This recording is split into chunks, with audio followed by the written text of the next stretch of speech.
Okay, so we're going to go ahead and continue working on our GradeBook app.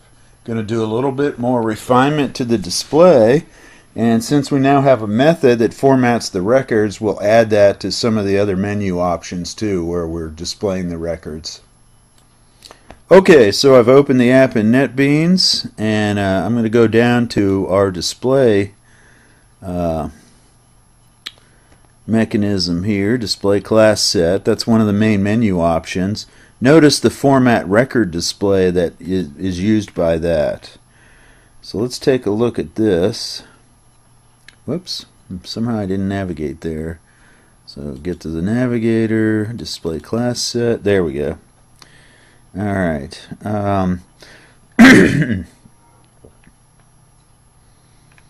Eventually I need to get in here and clean up some stuff. So you can see there's some stuff here that NetBeans is telling me that I'm not using, so I could remove all that. I think that's because we copied this method, so we definitely don't need the input, since we're not doing that here. So I'll go ahead and do that now while I'm noticing it. And then let's see, it looks like class file name is not being used either.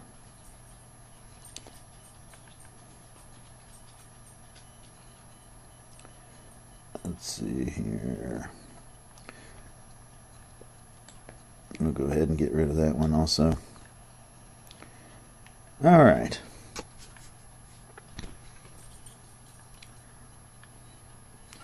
So you can see here where I set the current directory to try to set this. The trick is I want to somehow figure out how to set it to the NetBeans project folder, and I still haven't solved that. So we'll leave that go for now. I'll have to do some more research on that. Alright, notice here in the header it's displaying, this is actually the name of the file. And really what I want to display here is the class set name, which is in the file itself. It's the first line, and it's the first element on the first line. So I want to fix that. And then here's my format record display, and you can see where I'm calling it. And I also want to refine that. I'm going to go ahead and use the string format to create a nice display for that. I guess I'm not going to run this. I'll go ahead and fix it and then run it. So let's go on down to the bottom there and take a look at our format record display. So here we go ahead and create the return string that we're going to return. And let's see. I guess I'm not using that actually.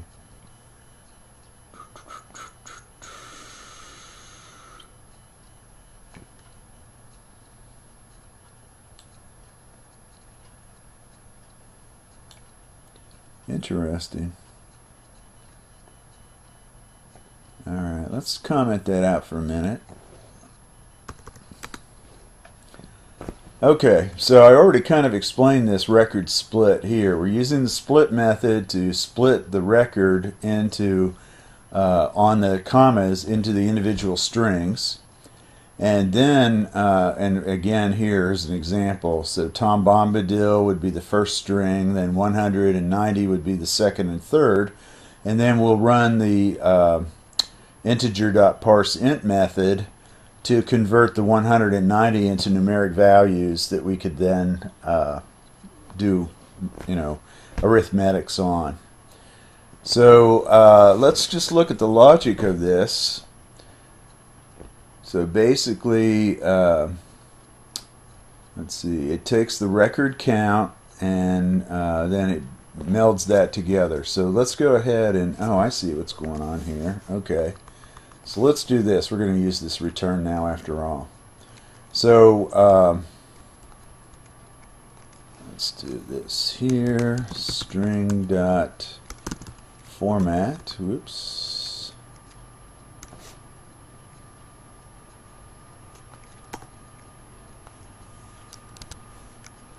And then what the hell is this here?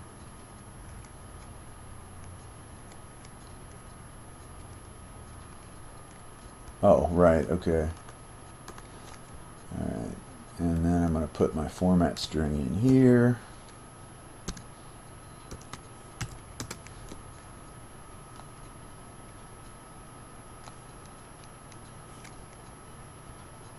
Oh, I know, this we need to have this here.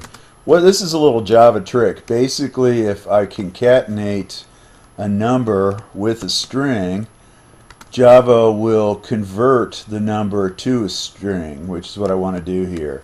So student record is a number, and by kind of adding it, concatenating it, that is, to the empty string, then it'll be converted to a string. Okay, this is going to be S, because it's a string, and then I have to do a width. Now the first part of this is the number, and that's what I'm formatting into a fixed width string, and so realistically the numbers aren't going to get more than 3 digits, so I think we can say a 4-character field here, and that'll format this student record as a string, and it'll be 4 characters wide, and it'll use the spaces to put that together.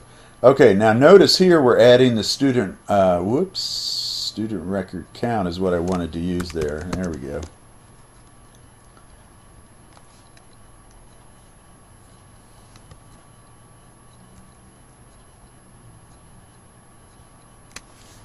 Sorry about that. There we go. Okay, so student record count is a number. We force it to be a string with this Java ease right here. And then we format that, and it'll get padded with spaces to make it 4 characters wide. So each number will be 4 characters wide, followed by a single space and the student record. Now at this point the student record is not formatted correctly. And so really I don't want to do this. This is what I'm going to do later in the code. So I'm going to take this part out now. And so now I'm just ready to add the rest of this on. So then I do the record split. And if the record split length is greater than 1, that means I have numbers in addition to just the student name. And so we'll come on down here, and this is going to go ahead and compute the sum. And as it does that, what I want to do now is I want to add those numbers in to the string. So I'm going to get the formatting so that I'll have fixed widths for the numbers as well. Okay? So again, this is the return string, so ret, and that's going to be plus equal. And then again I'll use the string format, and then and this is going to be percentage, and this is a number, so it'll have a D for a digit. It's an integer, and because the field can be up to 3 digits, let's make this 5. So basically this says format it to be 5 characters wide, and then the digit value is actually going to be the let's see, oh yeah, let's see how to do that here. Okay, so I don't want to copy this code over again, so now it looks like I need a little local variable here. So int grade val equals 0, and then now we're going to do this here. Let me copy this line. Okay, so make this grade val,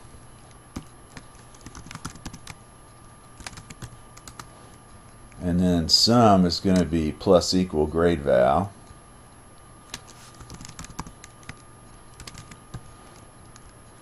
And then I can format the grade val as part of the string. See, I didn't want to have to repeat this call to the parse int. If I'm going to have to do that more than once, I'll just go ahead and store it, do it one time and store it in a local variable. And that's what the grade val is. So here's what we do.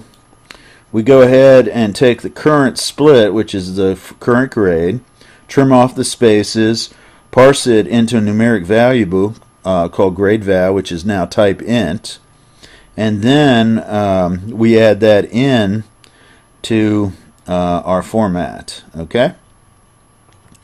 And then let's see, where's the if statement end? Right there. Okay. Okay, I don't want this to display in the string. That's going to actually be a column heading here that we'll add. So we want to basically put the average in and display that in the same way. And again, this is not going to be student record anymore. It's going to be return. So let's go ahead, ret,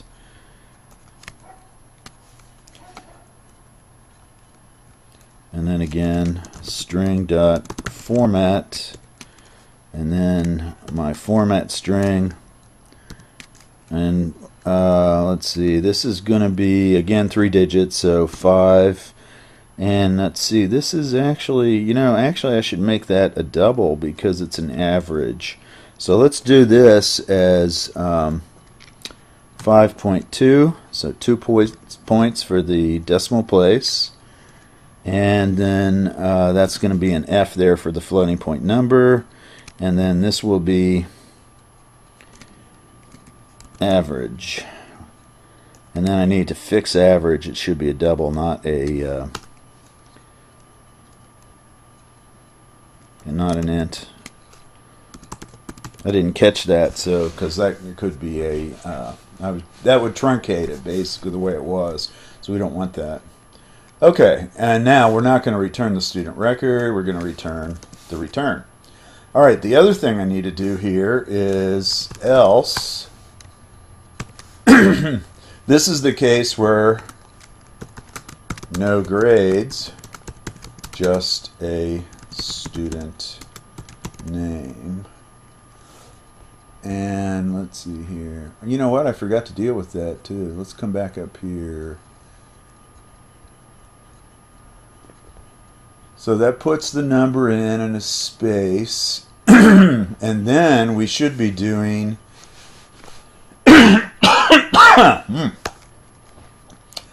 we have to add the name in. So again, ret plus equal string dot format. And then this is going to be oops, not a $sign, a %sign, a string. Now this is the name, so I'm going to make this 35 spaces, and let's see, then this is going to be record split 0, which is the first one, and that's the student name. Okay, so I forgot to add the student name on there.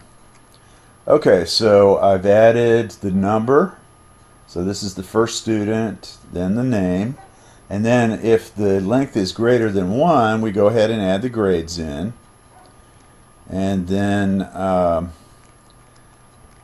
we go ahead and return it. And actually I don't need the else now, so there's nothing to do here, because I've already added the student name in for